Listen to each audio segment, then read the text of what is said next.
Hello student, welcome to our geography class. From last video, we started the third lesson, humidity and clouds.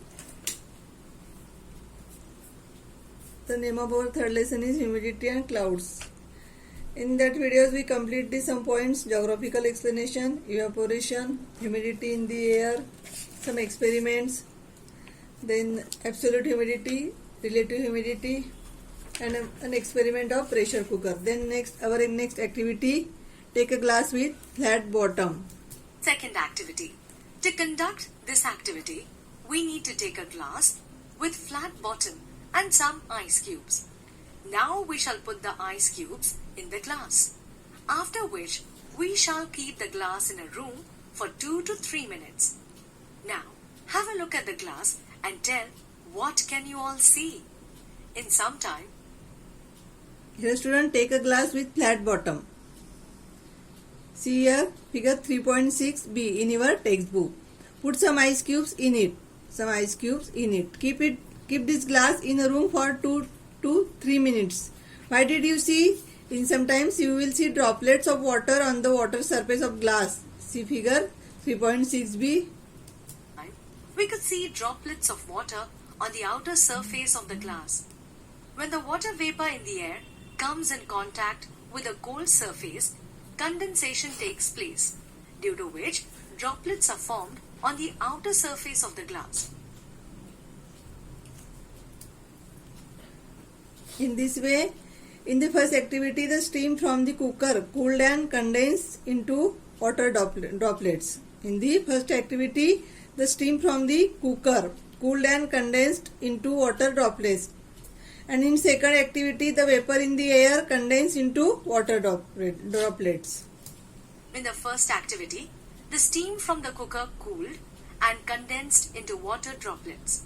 Whereas, in the second activity, the vapor in the air condensed into water droplets. This is the process of condensation. Dew, frost and fog are the forms of condensation at the ground level, whereas clouds are a form of condensation at higher altitude. Now, think a bit and answer to my questions. During winters, when you exhale on the glass of your mirror, what happens? If you try to do this in summer, why doesn't this happen? During winters, the moisture holding capacity of air is low due to low temperature. Therefore, during winters, when we exhale on the glass of mirror, the condensation of water vapor present in the exhaled air takes place. As its effect, very thin water drops are found on the glass of mirror. During summer, the moisture holding capacity of air is high due to high temperature. Therefore, during summer, when we exhale on the glass of mirror, the water vapor present in the exhaled air gets absorbed in air. Therefore, no water drops are found on the glass of mirror. What will happen if the temperature of saturated air at 20 degrees Celsius drops to 10 degrees Celsius abruptly? If the temperature of saturated air at 20 degrees Celsius drops to 10 degrees Celsius abruptly, the relative humidity of the air will increase abruptly. Rise in the relative humidity will lead to condensation or sublimation of water vapor in the air. This in turn will lead to precipitation or snowfall.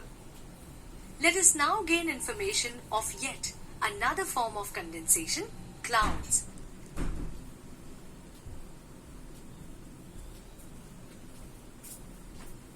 Clouds and types of clouds.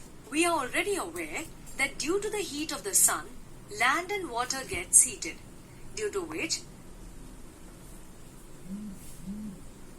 Our next point is clouds and types of clouds. Clouds are formed condensation at higher evaporation. Always remember student, there is a difference between fog and smog. Fog is made of vapor in the air only. Smog is a combination of dust particle of polluted air in the region and fog.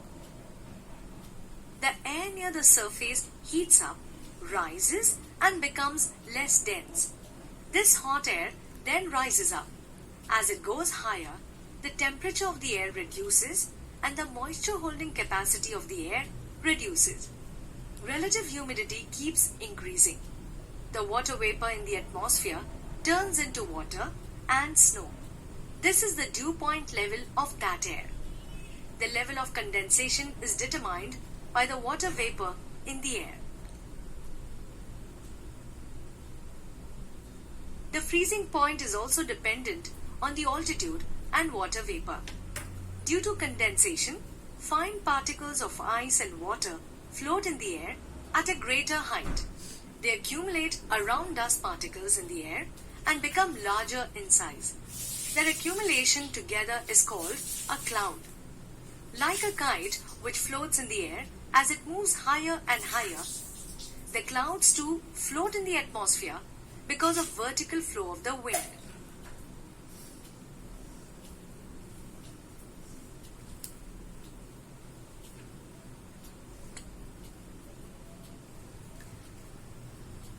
The level of condensation is determined by the water vapor in the air. Keep in mind that the freezing point is also dependent on the altitude and water vapor. Because of condensation, fine particles of the ice and water float in the air at greater height. They accumulated around dust particle in the air because larger in size.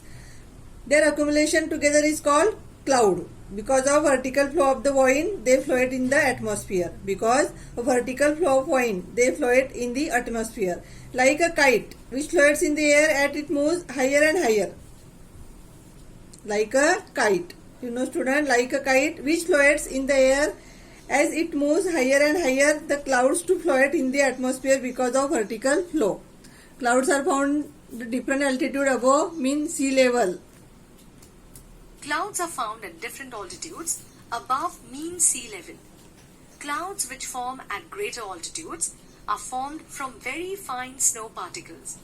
The process of evaporation and condensation occur consecutively in the clouds. There is a constant movement of water and snow in the cloud. Specific type of clouds cause rainfall on Earth. The proportion of vapor is more near the Earth's surface.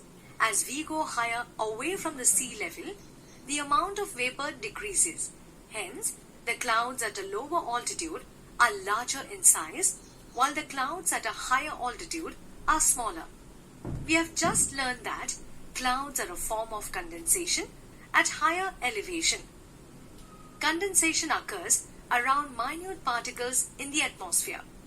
Condensed water or snow particles in the clouds are very fine and almost weightless, and so clouds float in the air. Clouds are formed at different altitudes in the atmosphere. After observation, we can divide these clouds into three main types on the basis of their altitude.